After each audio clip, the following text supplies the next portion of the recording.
Hey, welcome back to Silent Sales Machine Radio. This is your host, Jim Cockrum. This is one of those special episodes where it's not just audio. If you're listening on your favorite podcast listening app today, you want to check out the show notes because there's a link to YouTube, and we've got a guest who's on the screen with us today. Of course, I'm talking about my guest, Dan Miller. I'm going to tell you a little bit about him before I jump in and turn the microphone over to him. So if you go to silentjim.com/podcast, you'll see all the resources and all the links. No need to take notes. If you're thinking and driving today, which we highly recommend, hey, don't take notes. Just relax knowing that silentjim.com/podcast has all the links. We're going to talk about all the resources. Dan's going to share some really cool stuff. And let me just brag on Dan for a minute. He's been a mentor to thousands of business owners, entrepreneurs, authors. This guy's connected. He knows everything. This guy was in, you guys know who Dave Ramsey is. He was in Dave Ramsey's original mastermind group when these guys weren't known, when nobody knew who Dave Ramsey was. He goes way back.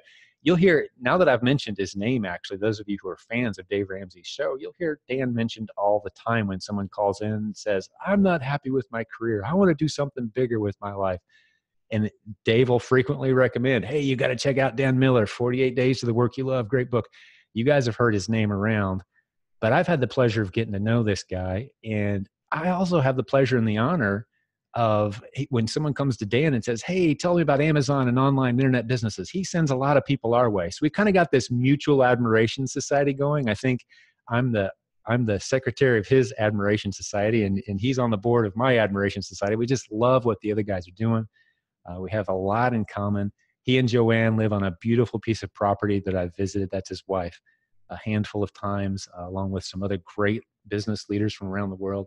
Just a man after my own heart. We've had him speak at our events, and I think that's enough. I could go on for about half an hour about this guy and what he's meant to our family. But his topic today, before I turn the microphone over, is going to be the power of investing in yourself. Dan and I are going to talk about how do you invest in yourself? How much time, money, effort, and energy should I be putting into growing? How important is that? How do I do that? What's that look like? And Dan speaks very specifically to this topic in a brilliant way that I've never heard presented before. So with that as the introduction, Mr. Dan Miller, thank you so much for joining us today. The microphone is yours, my friend. Well, thank you, Jim. I'm honored to be your guest. And golly, just the things you were mentioning there made me relive some history together real quickly. Yeah, your material is the only material we recommend when people in our 40 Days audience are interested in doing something on Amazon. You're the go-to guy. Now, the topic I suggested, and we've talked about this before, is this idea of investing in ourselves. I was raised a Mennonite pastor's kid. Now, that kind of frames the idea that we didn't do things for our own benefit. It was sacrifice, service, ministry. That's the only thing that mattered. And the idea of doing something that would benefit just you was seen as selfish, greedy, and we were well aware of the Bible verse, pride goeth before the fall, and it would be seen as prideful. And yet, as I've grown up, I've experienced the power of investing in myself so that I can be more fully what God intended me to be, so that I can serve at a higher level.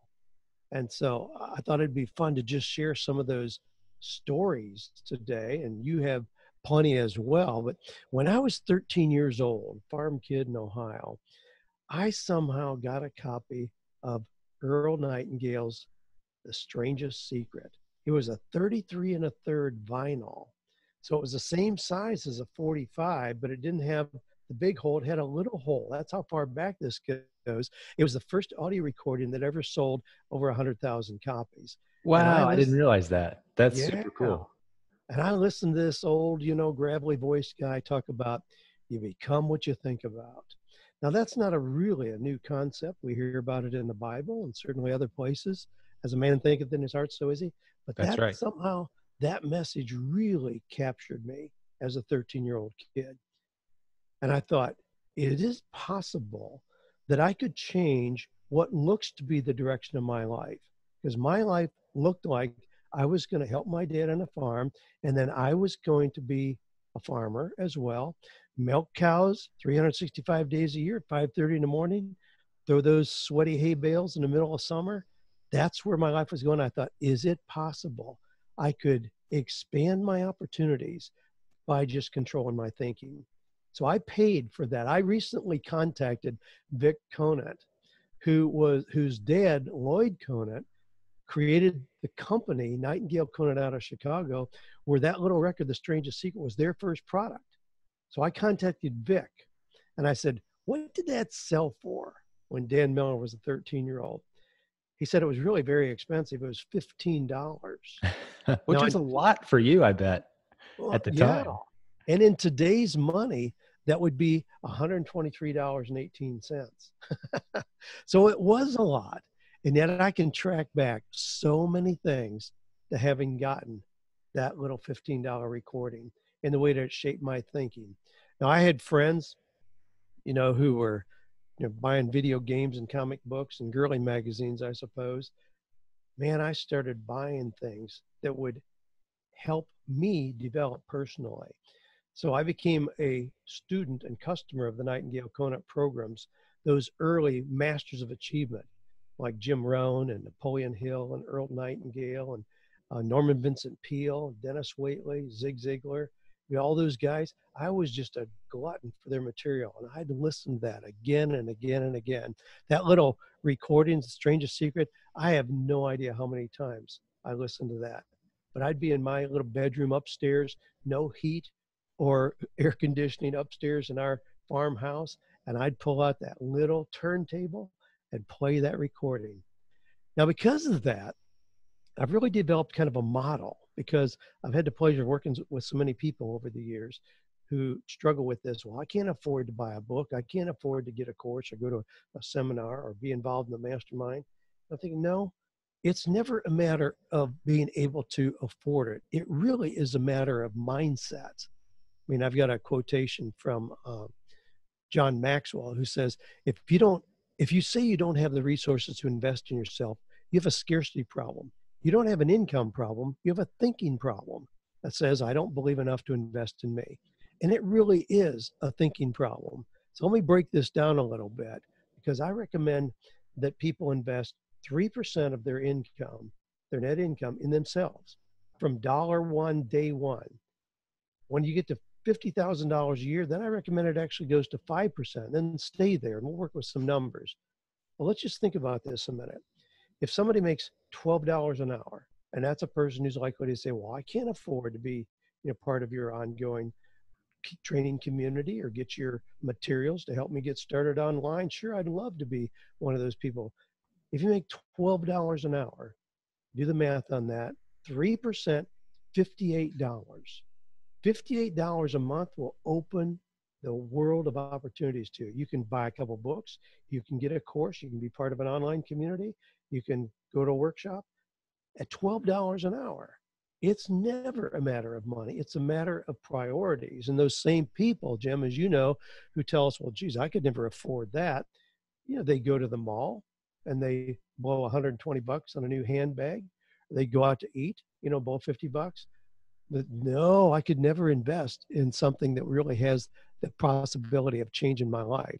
Or a culture that has no problem at all with somebody. I was reading just a couple days ago, a young lady in her early 20s had $170,000 of college student loan debt. Oh my gosh. Had just gotten her registered nurse license and was excited about it and was paying it down $1,000 a month. $1,000 a month at 170. That is so depressing. I can't conceive it. And I'm just thinking, our culture pounds away. You've got to be educated. You got to be educated. You got to be educated. And what is education? Well, it's going to a college and it's going in. That's education. And we're saying no, self-education. I think it's a Jim Rohn quote, Dan. You may know, but getting what's it called, a public education. I think he says a public education or a college education. That'll get you a career. That'll get you a job. But self-education will make you rich. Something along those lines, right? Yeah. You know which quote I'm talking about? I do. Yes. Yeah. Yeah. So you're just talking about a few dollars. You're talking about 3%. Set it aside and invest in yourself. And we're not just talking about buying mutual funds. We're talking about. Oh no. I'm talking about something where you are in the driver's seat, where you have a guaranteed return, not the speculation of stocks and all that. As a matter of fact, Robert Herjavec is one of the sharks on Shark Tank. Sure. So brilliant guy, bazillionaire, all that. He says the greatest investment in your life isn't stocks, bonds, or real estate. It's the investment you make in yourself. Mm-hmm. I And love we it. hear people all the time.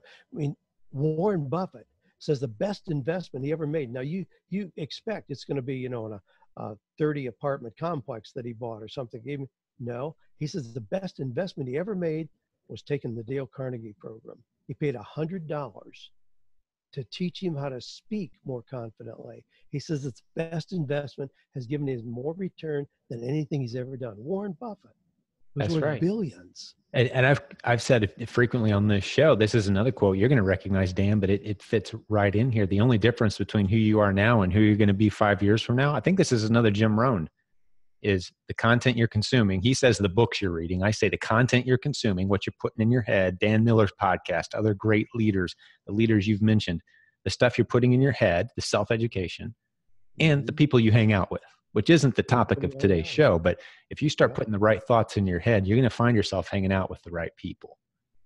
Well, here's some, just if somebody's at that starting level, I'm such a believer in books. Books opened up the world of opportunities for me like nothing else ever has. I love books. And so I was able to peer into the lives of those great masters of achievement because they wrote books, they produced audio programs, and I took advantage of those. There are 5 books that I recommend. I've got a bunch of grandkids, Jim, and I want my grandkids by the time they're 13 years old to read these 5 books. So if somebody's a little older than 13 and hasn't, they need to catch up. But so with that little bit of investment, How to Win Friends and Influence People by Dale Carnegie. I knew that was going to be your top. That was the first book I made Trey read when he started showing interest in internet businesses and having his own business. I think he was probably 11 or 12. Okay. I've made my other boys read it as well, but man, he took that to heart and ran with it. Yeah, great first title. He ran with it, and today he's showing the results of. Oh yeah, he's built an incredible business. Yeah. Well, another one is See You at the Top by Zig Ziglar, Think and Grow Rich, Napoleon Hill, The Magic of Thinking Big by David Schwartz, and Acres of Diamonds by Russell Conwell. But I don't know of any way to change your level of success quicker than to read great books. Now, here's the thing, too. I don't recommend that people go to the library and take this book out. I want them to buy it. Your mindset changes when you invest in it. So don't just borrow it from the library and return it. You need to start a success library. And these are 5 books to start that process. And I bet every one of those books you just mentioned is available, probably used on Amazon for less than $5. Absolutely. I mean, we're not talking about, you don't have to go buy a new hard copy, shiny, $42. Get it off Amazon. Someone else may have marked on it a little bit. A corner of the page might be bent, but we're talking about investing a few dollars. And one that I would add to the list, I find myself, let me just throw 2 since you've thrown 5. Here's the 2 I find myself recommending. I haven't read, what was the 4th book you mentioned if you have your list? What was it called? Not the one right before Acres of Diamonds. Before Acres of Diamonds, how did I go in that list? What was that? It was The Magic of Thinking Big. The Magic of Thinking Big. I haven't read that one yet. I'm going to have to check it out. Have you not? But the 2... I've probably read it 20 times. Really? I've got to get it, man. I haven't read that one yet. But the 2 I find myself recommending a lot is Business Secrets from the Bible. Our good mutual friend, Daniel Lappin, right? Uh-huh. Huge influential book for me. I reference it all the time. And then The Blessed Life by Robert Morris. Oh my goodness. That's the guy, the pastor, he has a large church in Dallas, who's given away every penny he has multiple times in his life. And he's got a lot of resources, gives it all away. And then God shows up immediately and puts him right back where he was again, in positions of power and leadership. And it's, he truly sees every resource he has as stewardship. It's all God's, and he tells me what to do with it. Incredible book about how God blesses and how we should consider possessions and giving. And it's a great balance, in this era of extreme wealth. I mean, you and I, Dan, we're in the top 1%. Yeah, everyone listening to this is in the top 1%. In human history, we're in the top 0.01%. If you've got access to the internet and clean drinking water and a roof over your head at night, you're in the top 1%. We're blessed. We're rich. So, how should we manage this? So I love those books. Those kind of balance me out. That a lot of good stuff. The best-selling book in history, the Bible, of course, is full of business content, just full of money and business content. So those are the books I like to throw on the list too. Is that Absolutely. Bible? You can just grab the Bible and just start with Proverbs. You get all the business education you need right in there. Yeah. The topic of money and business is mentioned twice as much as the topic of love and prayer combined. Wow. In the Bible. Isn't that incredible? Most people have no idea. Yeah. Golly. Well, one of the concepts, if we pull from the Bible to kind of expand on that a little bit, Jim, is the idea of serving from a full cup. I know it's very common, and certainly in Christian circles, and how I was raised is you serve and you may end up totally depleted, not having anything. But the Bible teaches, and we certainly have some examples that there's a service from the Sabbath service that the Jewish families have, where the dad has a silver goblet on top of a saucer. It's the only time the goblet is on top of the saucer in any of Jewish ceremony. And the dad pours wine into that goblet, continues to pour until it's full, and he continues to pour. It overflows into the saucer below, symbolically telling the family, we're going to go out tomorrow morning, do what we do in the marketplace with such excellence. It's going to fill our cup, and we're going to overflow our cup, overflow what we need for ourselves, and be able to serve out of the abundance that we have beyond that. Now, you don't do that if you don't think you have anything to offer.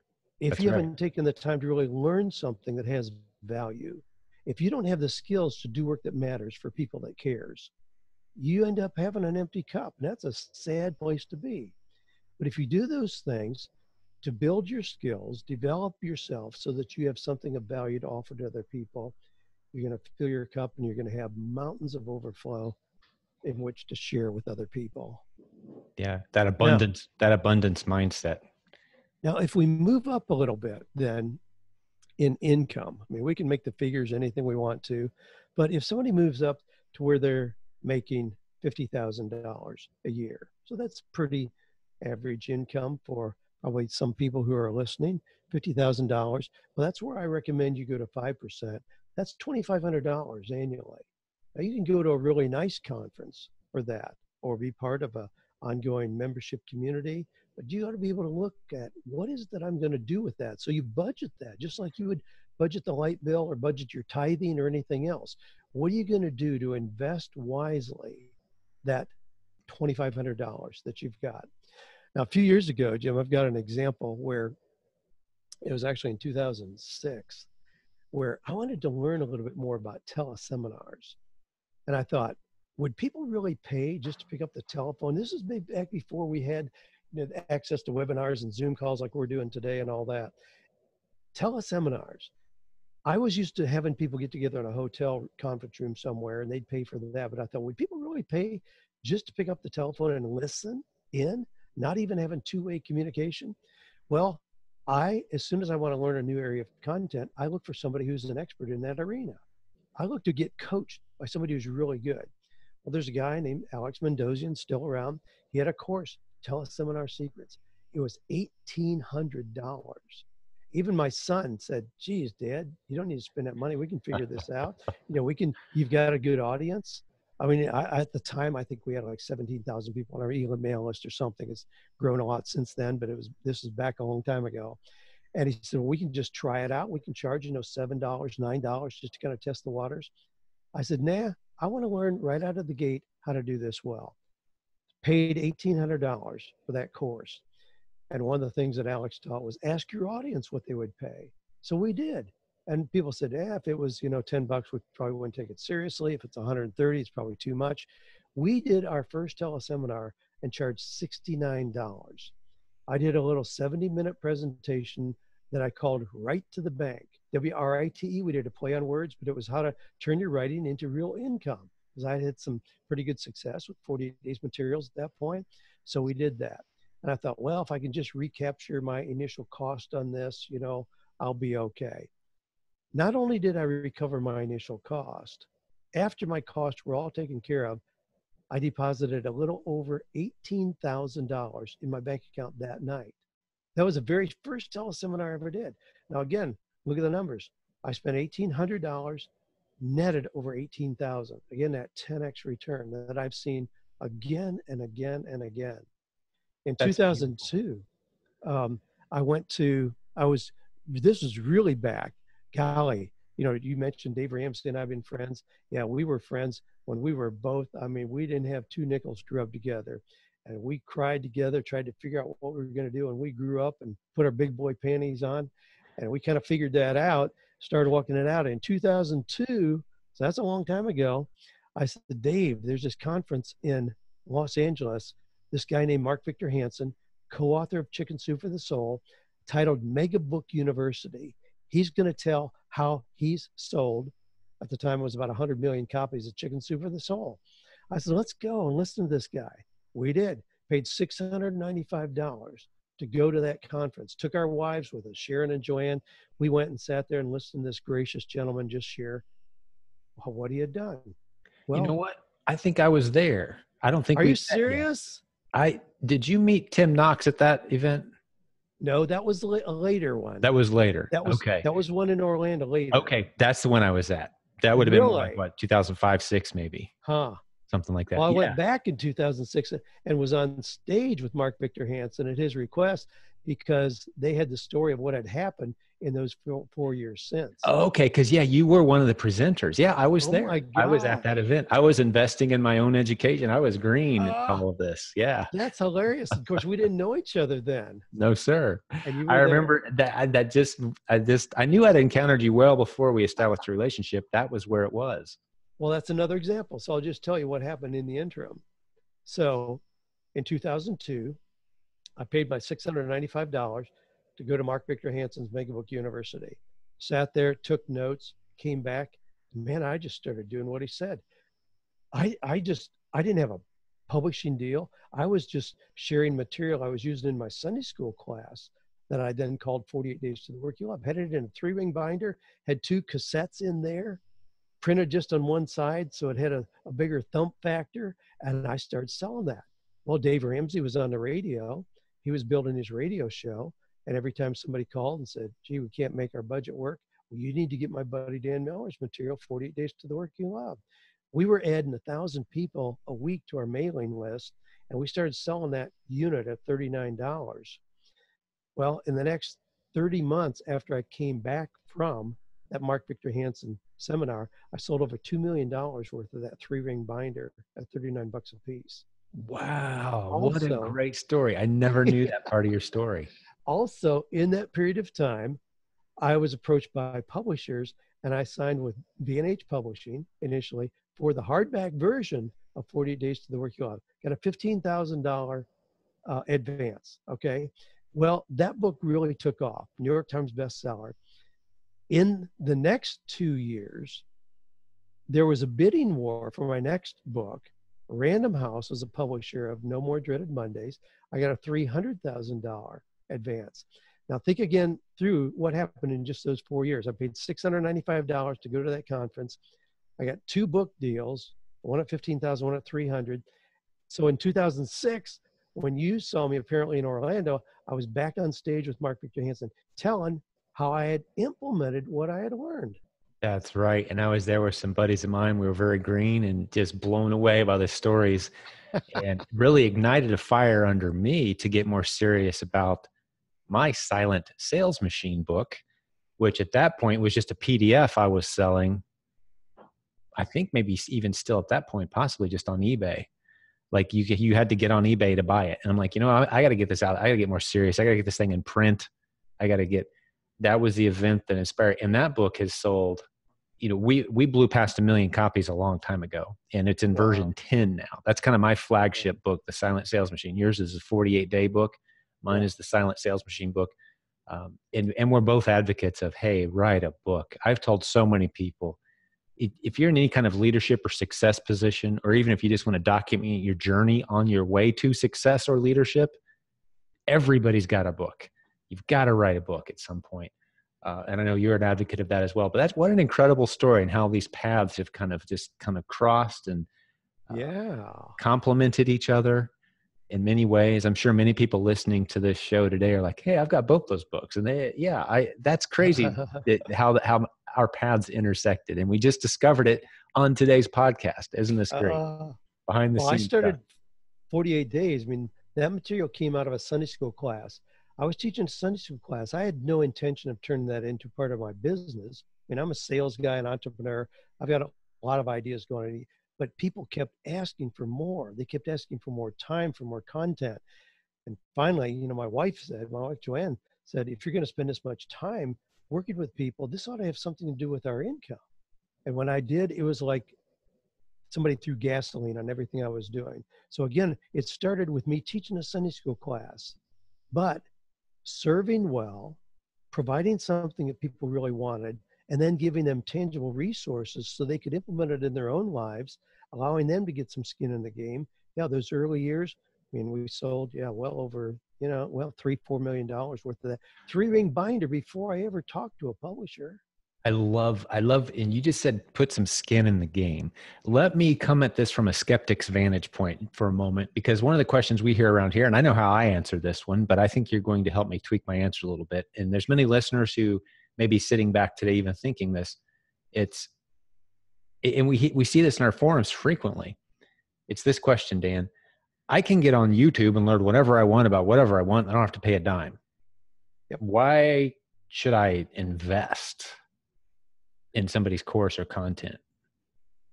Now, there's some fallacies in the assumption that you can learn anything about anything on YouTube, but let's set that aside for a moment, because it's truly a crazy jungle out there. But let's say you're able to filter somehow and find just the great content. What's the difference between just watching a free lecture and investing? Here's I'll tell you a really clear example on that. So I was teaching a Sunday school class, and I would have people say, golly, Dan, I need to get together with you. Can I spend a couple hours with you and have you just help me, really break this down, discover God's purpose for my life, develop a resume, whatever. Well, sure. I was doing that a lot. When I started charging for that as well, started attracting people who were outside the church and professionals, all of a sudden I was having physicians, dentists, attorneys, pastors showing up saying, people see me as doing pretty well, but I'm not sure I'm on the right path. And they would not come see me if I was just some nice guy at church. They come see me if I'm a professional life coach. But here's the real critical part in what you're asking, Jim. My wife, Joanne, was doing all my scheduling then. I was working on my doctorate at the time. I was going back and forth to England because I was working on my doctorate through Oxford, and she'd get all these calls. She's really the one that took the initiative and just started putting prices to my time instead of me being free. Here's what blew her mind. 99% of the no-shows were in people who were going to come in for free. Ain't that the truth, man? Inaction, Yeah. not following through, no transformation, the people who are coming in for free. She was blown away. She has a real heart for service. My wife. I mean, she would give anybody the shirt on her back. She was blown away at what she just observed. People who paid showed up on time. They took action. They implemented the ideas and transformed their lives. Those who just showed up for free, 2 years later, the same position, the same story. There's something visceral that happens when you invest in the process. That doesn't happen when you just watch a free YouTube thing. Now, I use YouTube. I love the resources that are there.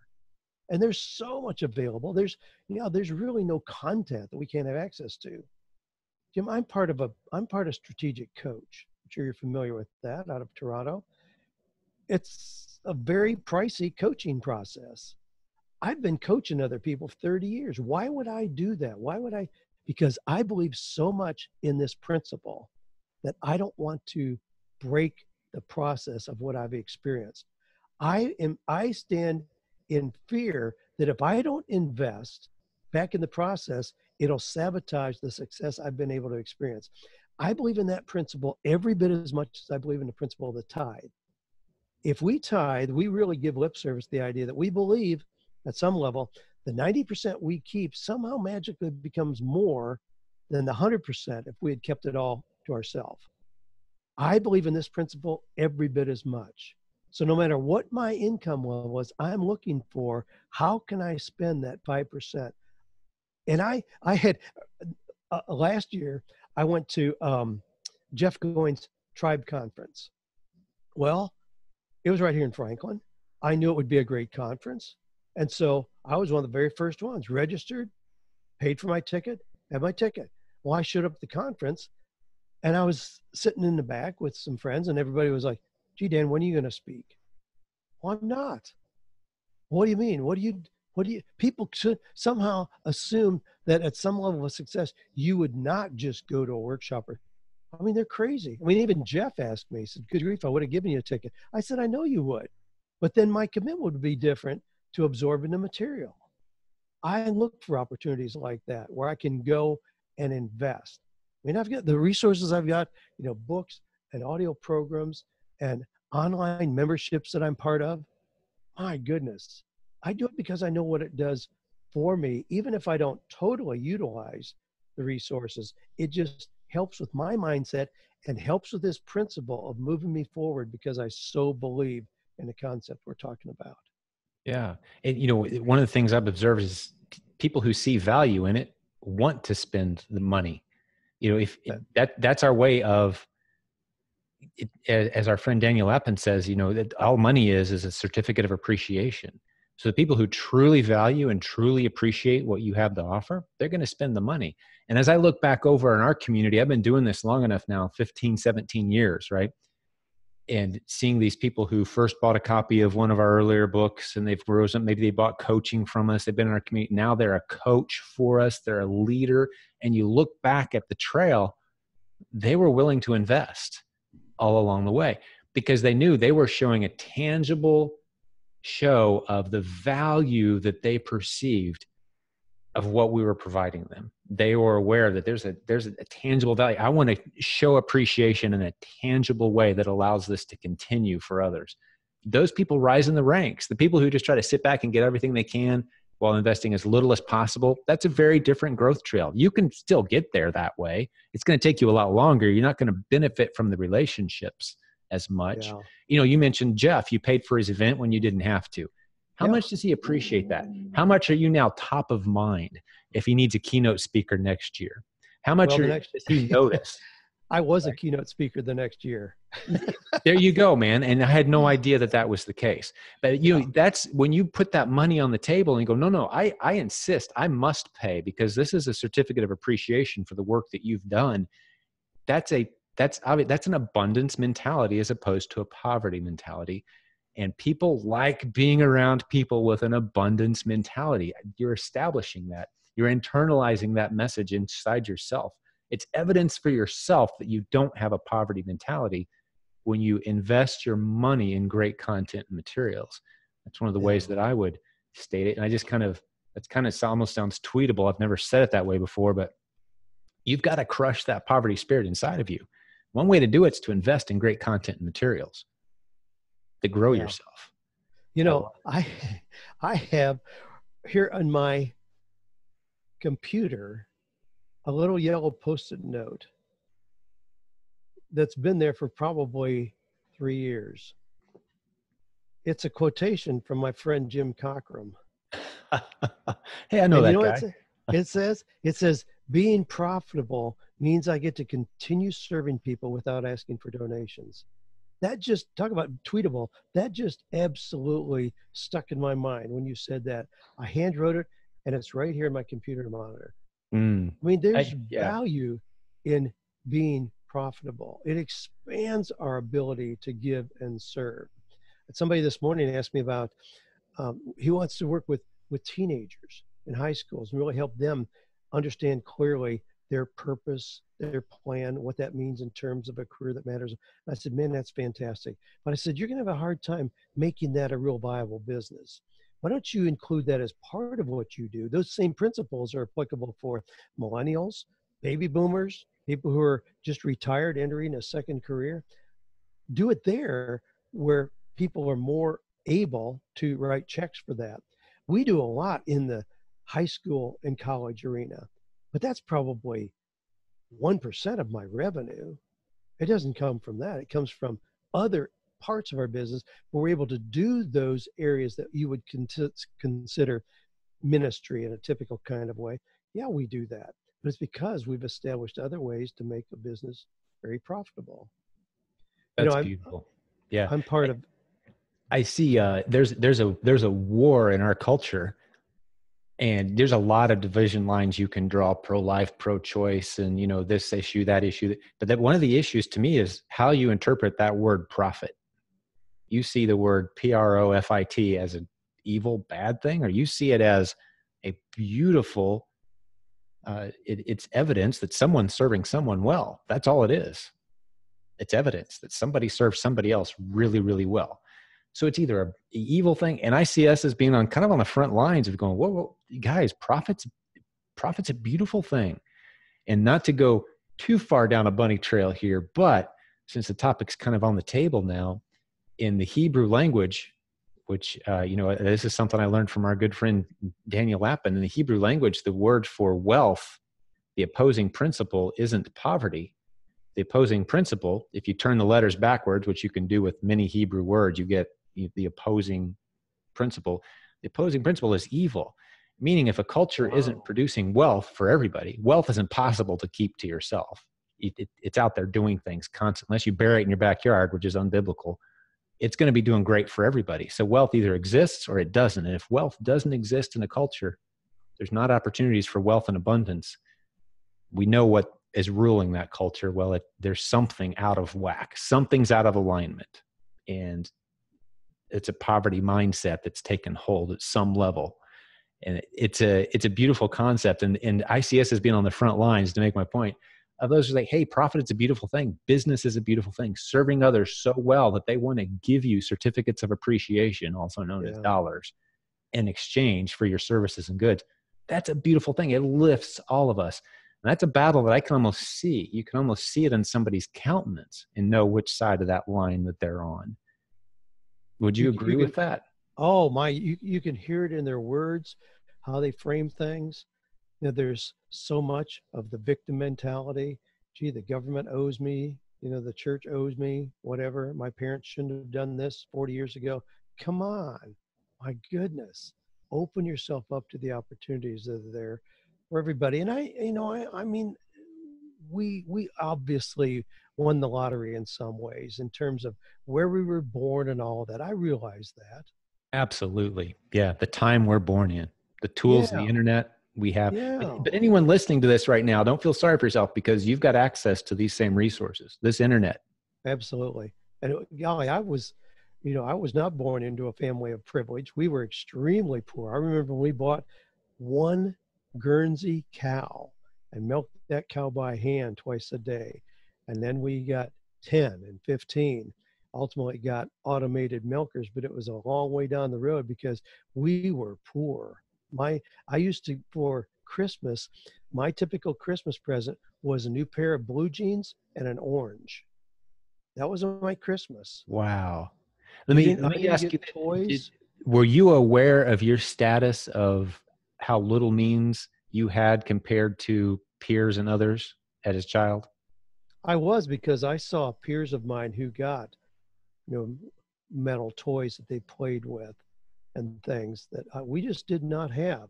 Now, Right. part of it was, I'll have to frame that because I'm not sure how much of it was economics and how much was theology. See, in our family, the idea of having fancy things or that would just be a splurge were never done. My mom and dad went out to eat one time a year. On their anniversary, whatever Friday was closest to that, they would go to Howard Johnson's and have fish. Hojo's. That was it. We never went out as a family. I don't remember ever in my 20 years of going out to eat as a family. Wow. Yeah. So I was very aware. So did you have a poverty mentality coming out of that? I struggled with that. I thought, how can this be right? Mm-hmm. How can it be honorable to not have anything? I couldn't understand that. And of course, as a teenager, and I was exposing myself to all those big thinkers that I mentioned, it stretched my thinking. What these guys are saying And I look at them and admire the kind of lives I'm seeing there, and people with integrity. Zig Ziglar, you know, high principles and integrity, talked about his faith openly. Now that, how does this jive? This doesn't match what I'm seeing here. So I actually, yeah, I left my parents' church when I was 16. That's a pretty tough transition when your dad's a pastor. It was a very, very tough time. Yeah. Fortunately, time is a wonderful healer over time. You know, Dad, in his later years, you know, he'd have my books in the nursing home where he lived and would proudly show those to other people. He never really quite understood what I do. I mean, he understood planting a field of corn. You harvest the corn, take it to market. You milk the cows, you sell the milk. But me, you get paid for thinking, for writing, for speaking. He never really quite understood this information space that you and I are so privileged to be in. But Yeah. we certainly had a wonderful relationship as I in my later years. But it was a tough transition to move away from the theology that honored poverty. Absolutely. Yeah. Yeah. It's a soul crushing existence that's just not Wow. necessary. One of the borderline unpopular things that I say about the American culture, and I've had some even debates with some really good people from, you know, good leaders and even that like love both of us and hang out with us. They disagree with me on this, but I don't think there's any poverty in the United States. True biblical poverty is, I don't know if I'll ever eat again, and I don't know where I'm sleeping tonight. That's biblical poverty. That's pretty much been wiped out. Now, there's people of very little means, but I would argue they live better than kings did 200 years ago. If you happen to be fortunate enough to live in the United States, you're living better than kings did Yeah. 200 years ago. Again, You're you know, right. clean drinking water. Are you kidding me? You go to the Yeah. emergency room and they're going to take care of you. They're not going to ask, you know, hey, we need $1,000 up front. No, they're going to heal you. They didn't have that 200 years ago, right? So, I mean, we're Yeah. very fortunate and blessed to live in the time we're in. And the reason I like pointing that out is because it's thoughts like that that can break down any remnants of poverty mentality you might have if you put yourself in contrast with how rough others have had it. And I didn't grow up with much, but it wasn't quite like what you just described. It wasn't an orange and a pair of jeans for Christmas. I mean, I remember getting some nice presents from my grandparents, but you know, on the income scale, yeah, we were on the lower end for sure. And I was raised on 50 acres on a farm. But I think some of those farm lessons, both you and I, there's something here.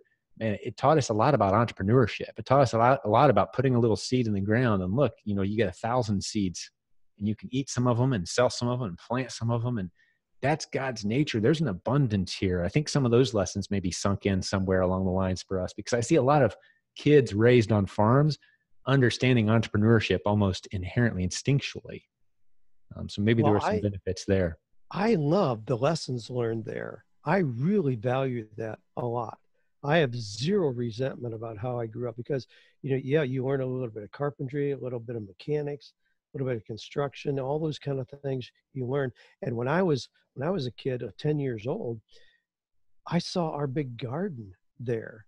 And my mom would put up, freeze, and can all the corn we could possibly have, and all this good sweet corn still out there. I'd get up at like 4:30 in the morning, just before the dew even disappeared. I'd pick corn, put it in. We had a little wagon that went like a trailer that went behind our one little tractor, and I'd put corn in there, and I'd drive 2 miles out to the paved road, and I'd put up my little sign: a dozen sweet corn, 30 cents. But I started Wow. seeing opportunities like that everywhere. Mm-hmm. I ordered out of the back of a magazine Christmas cards. Now, our neighbors weren't next door, our neighbors were like a mile away. I would ride my bike and go to doors in the middle of winter to sell Christmas cards and take orders. We lived on a dirt road, and once in a while they'd come through and put a little oil down just in certain patches just to kill the dust a little bit. Well, then the oil would get on cars. I would clean all the oil off, hand wax a car, and I would do that for 20 bucks. And Man. I saw opportunities Yeah, everywhere, and that's beautiful. I've just never quit that. But Yeah. here's how thinking, if you believe there are opportunities, if you have the mindset, if you believe that earning money is a godly, honorable way to go. I mean, today, I'm very humbled to realize that today, on a good day, I make more money than my dad ever made in a year. Well, Yeah. that's really humbling. Isn't Now, that there's incredible? another concept that is kind of revealed in that. Jim, and I know you're familiar with this, and that's the upper limit challenge. Sometimes we have an idea of what we deserve, and so we sabotage our opportunity to walk into that, even if the door is open. Now, a quick example of that is if we see a kid in Alabama, in the projects, abject poverty, but man, he has a throwing arm like you never saw. We bring him to Nashville, here where I live. We sign him with the Tennessee Titans, give him a $10 million bonus. What happens? 6 months later, he spent the money and more, sabotaged his career beyond repair. He's back where he came from because his sense of deserving didn't match the reality of what he experienced. We have to be prepared for that. There are a lot of people in your audience and in my audience who are not going to just get a 3% raise this year because they're spending another year in the job. They have the potential to triple and quadruple the highest income they've ever experienced. But it takes more than just good business savviness to do that. You have to have the right mindset and preparedness for that, or it'll never work. That's right. Yeah. And that's a topic we could unpack all day long. Man, these are such fantastic topics. Yeah, I find in my mind, I'm like, oh, there's about 8 bunny trails I could go down right now. I don't know if I want to do that or not. But yeah, I mean, you look at the lottery winners, how many of them are just destitute within a couple of years, Yes, absolutely. I'll take somebody who's willing to invest in themselves 3 or 5% of their income and grow slow and steady, which we preach around here all the time. Slow and steady growth. I'll invest and take a bet and take time to educate that person over someone that's like, okay, I've got $50,000. I want to spend it right now. How do I turn this into $1 million? Coach me.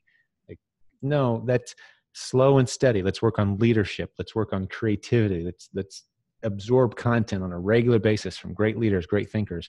And I love that this is an online business podcast. People who come to listen to consume this show might be thinking to themselves, you guys haven't given me one tip yet about how to make more money with search engine optimization, or what I should sell on Amazon, or, we've got plenty of podcast episodes on that. But these are the important episodes. These are the heart issue episodes.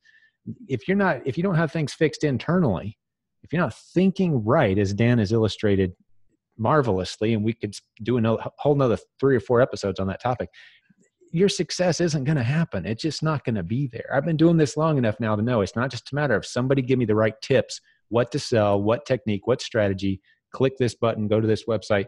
That's not good enough. If we can't get rid of the poverty mentality inside of you, oh my, it's hopeless. Yeah. All the educational content in the world that you stuff inside your head's not going to help. So we're addressing investing in yourself.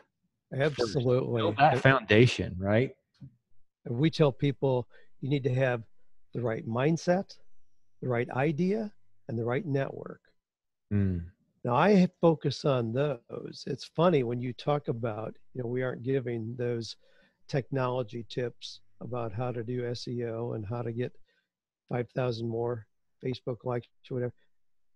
My knowledge in those areas is so minimal, I can't even describe it, because those are not the areas where I try to become really proficient. I have such a great team around me. It's so easy to get people who understand that. My goal is to focus on the mindset, the idea, the network. Those are the things that I want to focus on. And so I may go to a conference that's on a topic where I'm not going to be involved at all, because I'm looking for what are the success principles. I mean, if I go to Warren Buffett, I've never invested a penny in the stock market. It's just, I can't get my head around turning my money over to somebody and hope they're smarter than I am. And I've never taken the time to understand that well. So I invest in other things that I do understand well. But would I go to a seminar with Warren Buffett to learn from him? Absolutely. Because the same principles that have fueled his success there are transferable to what I do. So I'm looking for those principles, those concepts, not just technology. Boy, that's a drop in the bucket. And the funny thing, it changes. Some of the things I've described doing happened before we had blogs, podcasts, Facebook, Instagram, Pinterest, YouTube, before we had any of those things. It doesn't matter. You could move those things away today. Our business is not dependent on that. It's mindset. It's our belief system. Jim Cockrum and Dan Miller are going to be just fine if all those things go away today, right? That's right. That's right. Something else that occurs to me, you said mindset, ideas, and network, right? Yes. Those are the three things that you just can't outsource. As your business grows, you can hire people to take care of a lot of different things.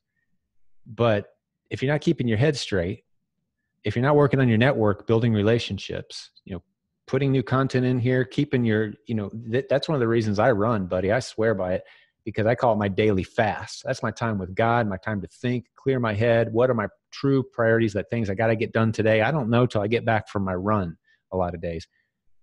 No one can do those things for me. I can't outsource those. So as your business grows, you're a leader. It's a leadership activity. Growing a business and you've got to be working on your leadership. You can't outsource that stuff. You can outsource someone to put tape on boxes. You can outsource somebody to proofread your book. Right. You can outsource a lot of this stuff, but you can't outsource those. So be working on them from the very beginning. Set good habits from the very beginning in those arenas. That's right. That occurred to me as down with details. Focus on the big picture, and it'll move you forward. That's right. Now, some people who are new, they don't have the luxury. Like they're outsourcing products. They're putting tape on boxes. They're shipping an extra $500 a month is a really big deal to them. But what Dan and I are saying to you, if you're in that stage, is don't wait to start investing in mindset and relationships and putting the right ideas in your head. Those things are important right now. That's the foundation that you're building all of this on. It's not technique and strategy that's important. It's what's going on in your head and your heart, becoming that leader. So later when your business is succeeding, you're the right person who's ready for that success. You can sustain that success. Yeah. I certainly don't want to give the impression that all I do is just think and don't do any of the grunt work. When we were growing this, back in those days when Dave Ramsey was talking about 48 days and I was sending out those 3-ring binders, guess who did those 3-ring binders, putting in the cover, back, and spine? Dan and Joanne Miller and their 3 kids. Our kids can tell you stories about putting those together, peeling the back off those cassette wells and putting them in there, those lick and stick cassette wells, putting them together.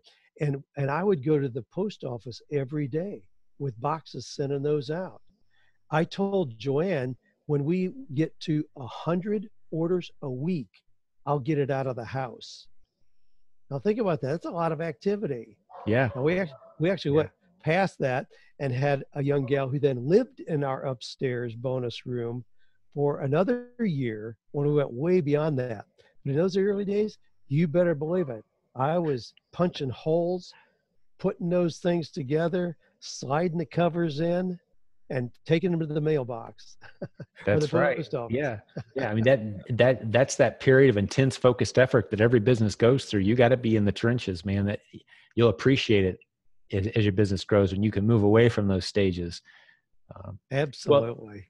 Well, let's start to land this plane, Dan. This has been a tremendous episode, and for the listeners, I hope you enjoy. I hope you guys enjoy it as much as Dan and I did, because when we get to hang out, we can go in a whole different direction. You should hear our phone calls. This has kind of been like Dan and Jim hanging out on one of their phone calls that don't happen often enough, because we just really, these are the kind of people you want to have in your life, though. I hope the listeners today have a Dan Miller in their life, someone they can call that's a little further down the road than they are, been doing life the right way. You've been a mentor to me, man, but I want to make sure that the listeners have the benefit of, bringing any points home that you want. And I know you guys have some cool stuff going on too with 48 days. How can someone be involved in what you've got going on? I want to hear about that as well. Okay. Well, I appreciate that. Well, I love books and resources that we have. We've got a lot of those. But the thing I'm most excited about is our 48 Days Eagles community. Because not everybody can, right out of the gate, come to me for personal coaching. Not everybody can be part of my mastermind. And I felt like there was a gap between the $20 book and a coaching process. So we've got this online community, and I am so excited about what's happening there. But here's what excites me, Jim. It's the generosity of people who are on this path together with us.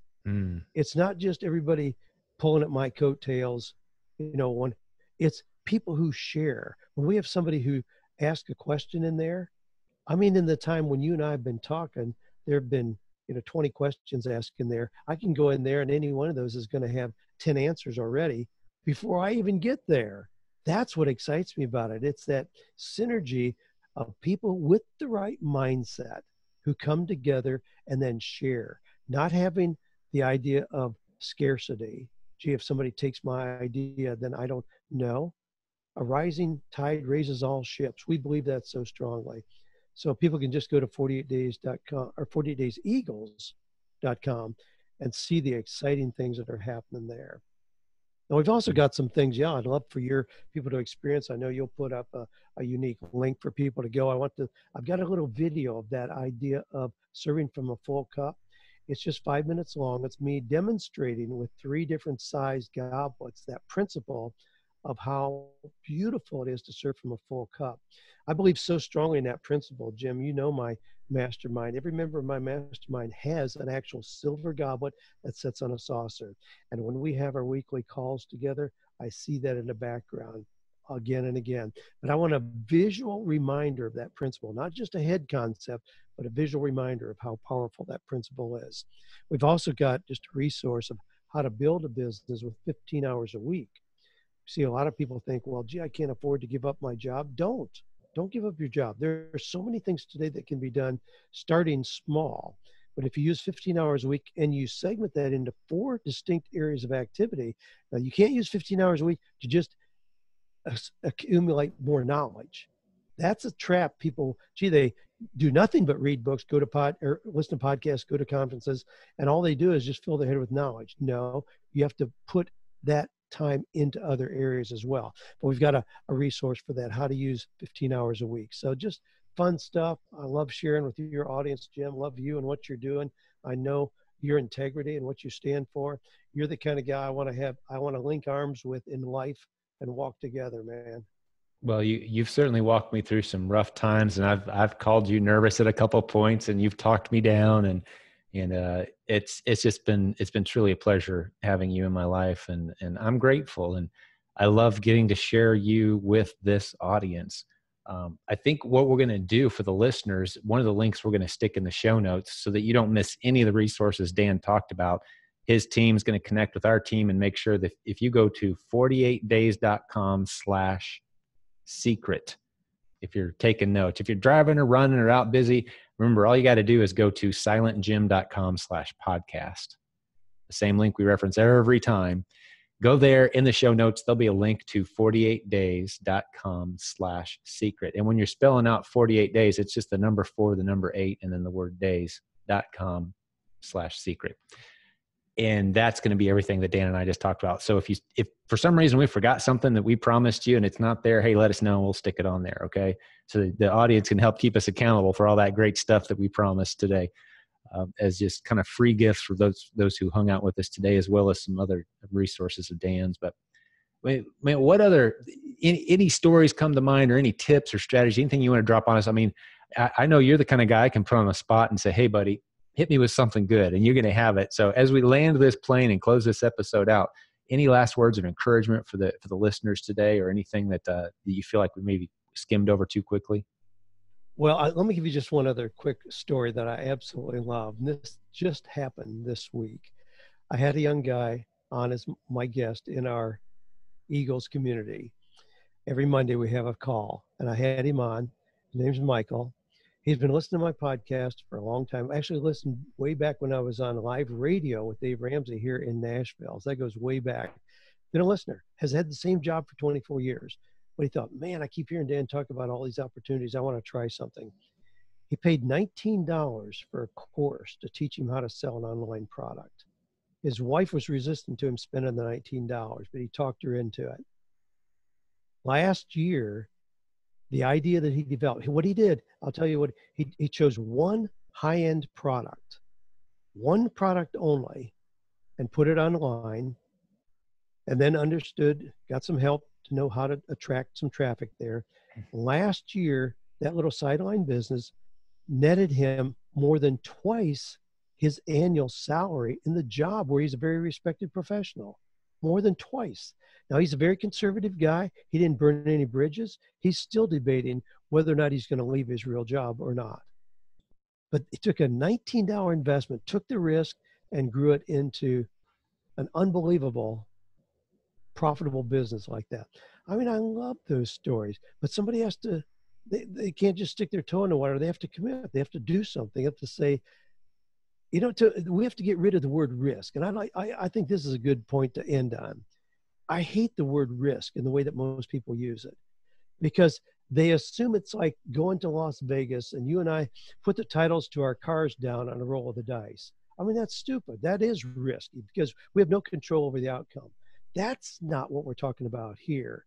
If I go to a conference and spend $2,000, that's not risky.